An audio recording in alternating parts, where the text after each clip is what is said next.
had to bring my iPad. So we've entered into a new year, right?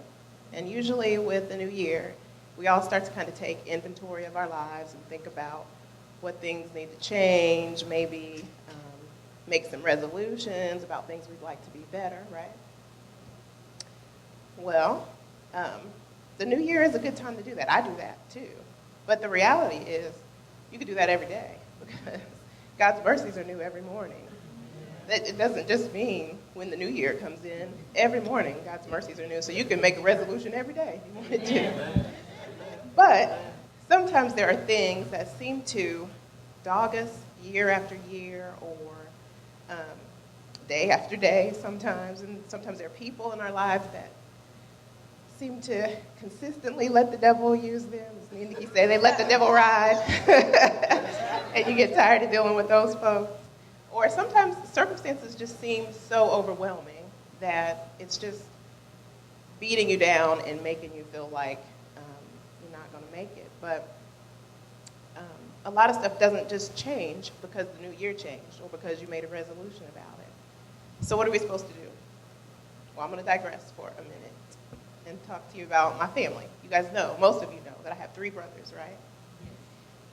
2 of them are older, 1 is younger.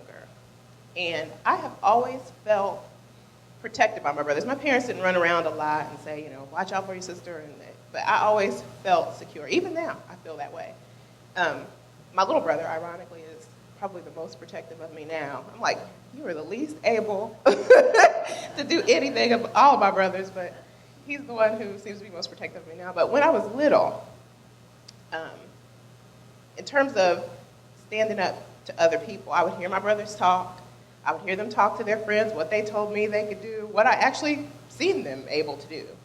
So I felt like they didn't have really any fear in addressing a situation. I'm saying physically. That's bad to say, but they didn't. It's the truth. So consequently, I didn't have any fear addressing the situation. Now, I have been in very few physical fights in my life, only a couple. But I really didn't have a problem standing up to people. I never liked it when people picked on another person that they perceived to be weaker than them, so I always stood up for those people. I stood up for myself because in my mind I thought, if you're going to mess with me, you're going to have to answer to my brothers. And I knew that they would be just as incensed as I was about whatever it was people were coming at me with.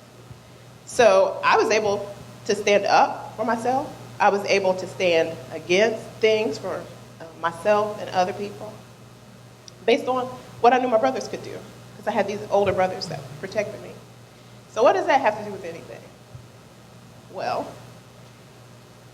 as we consider about the things maybe that are left over from previous years that seem daunting to us, that seem too big for us to handle, or things that threaten us now, the Bible tells us that we can stand. That when we put on the full armor of God, that we can stand in the evil day, right? And the evil day comes. It comes to all of us. But sometimes that overwhelming feeling with everything kind of hitting you from every angle, the temptation is to go after all of those little bunny paths and try to address all of those things yourself. But the reality is that it's likely there are only a limited amount of things that we can truly affect change on ourselves. There's so many other influences in our lives that we have absolutely no control over, right? But just like I have older brothers, you may not have biological older brothers, but you have an elder brother. You have an elder brother, and his name is Jesus. And he's greater than my brothers. He's more powerful than my brothers. And because God is for us, and he is, there is not anything that can stand against us. We don't really even have to fight, so to speak. Our fight is not carnal, as the Bible says, right? We're not running around fist fighting people, even those people that let the devil use them. We're not physically fighting those people. And just like the example I gave, when I was younger, I didn't have to physically fight a lot of people. I would just be like, look, do you want me to tell my brothers about this? And they didn't want me to. And so that's what we're doing too.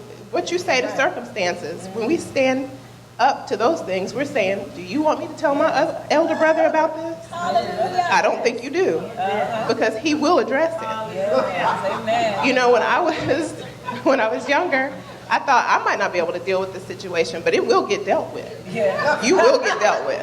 And so it's the same thing with God. Yes. You may not be able to physically, in your emotions, in your mind, whatever, be able to address a particular situation, but it will get dealt with because you have the truly strong one on your side. And so I feel like as we are able to, we can stand up to things. So we can stand up in the power and protection of God with a willing heart and a committed mind. I feel like also we stand against things. So we're not just standing up in a situation and saying, I'm not going to take this anymore. Like Sister Pat, you took a stand in your classroom. You said, I'm not going to tolerate that. I'm not going to take that anymore. But you also stood against that spirit in that child because you didn't want that affecting the rest of your classroom, the other kids in your classroom. So we can stand against sinful things. We can stand against chaos. We can stand against violence. And we can tell those powers, those negative influences, that they're not prohibited. Doesn't the Bible say that when we bind a thing on earth, that it's bound? When we say that it's not prohibited, it's not prohibited. She said that's not prohibited in her classroom, so it's not. Not permitted. Not permitted. I mean prohibited. Not permitted. It is prohibited. Okay. I'm sorry. And the real truth of the matter is that we can stand firm in our faith because our elder brother has already won the battle. My brothers would still have to yet fight a battle if it came up. But the reality is that our brother has already won it. So that's why we're really not fighting. Our fight is a fight of faith, a fight to stay in faith. And we can. We can stand fast. We can stand firm. We can keep standing. We can maintain faith. And we can stand on the things that Christ has already purchased for us.